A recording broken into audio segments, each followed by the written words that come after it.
आज भारत वर्षर प्रथम गृहमंत्री लौह मानव सरदार वल्लभ भाई पटेलंकर 150तम जन्म जयंती ये वर्ष जो पूर्ति पालन करा जाउछि और सही अवसर रे आज आम ये बालेश्वर नीलगिरी ठारे एकता पदयात्रा बा रन फॉर यूनिटी रो ये आयोजन करा जाइछि। ये एकता पदयात्रा यह निश्चित भाव रे ये देशर देश प्रेम एकता एवं समन्वयर संदेश को लेकर आज एभली एक एकता पदयात्रा बा रन फॉर यूनिटी रो स्वतंत्र भाव रे यह को आरंभ करा जाइछि राज्य सरकार तरफ केंद्र सरकार तरफ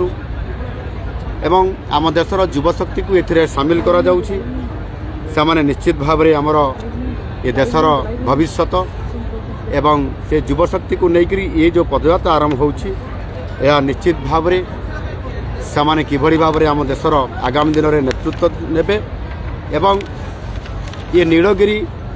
एभली एक स्थान ऐतिहासिक स्थान जहाँकि आपंकर देश स्वाधीनता प्राप्त हैला परे ये प्रथम गणजात राज्य जी कि जो 564 गणजात राज्य मिश्रण होता भारत वर्ष से प्रथम नीलगिरी ये गणजात मिशीला एवं निश्चित भाव रे ये एक पवित्र माटी ऐतिहासिक स्थान आउ ये स्थान रे ये ओडिशा सरकार तरफ प्रथम रे एक गणदौड़र रन फॉर यूनिटी ये कार्यक्रम आज रखा जाइछि। एनु निश्चित भाव रे आज आमको किभली भाव रे एकता एवं देशप्रेम एवं समर्पण भावना लेकर आज युववर्ग आगे आसबे एवं माननीय यशस्वी प्रधानमंत्री नरेंद्र मोदी जी जो आह्वान अच्छी विकसित भारत 2047 रे गठन करने से आधार रे आम ओडिशा सरकार मध्य नेतृत्व नौछंती 2036 मसीह समृद्ध ओडिशा गठन करने से आधार रे आज आमको निश्चित भाव में आज पवित्र दिन रे सरदार वल्लभ भाई पटेल जी की लौह मानव तांकरी सही नीति एवं आदर्श एवं विचार को लेकर आम युववर्ग निश्चित भाव में से दिगरे आगे नेबे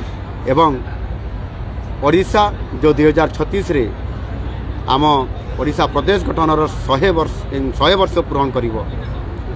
से समय समृद्ध ओडिशा को निर्माण करिबारे आम युवगोष्ठी नेतृत्व नेबे आउ ओडिशा नेतृत्व नब विकसित भारत गठन रे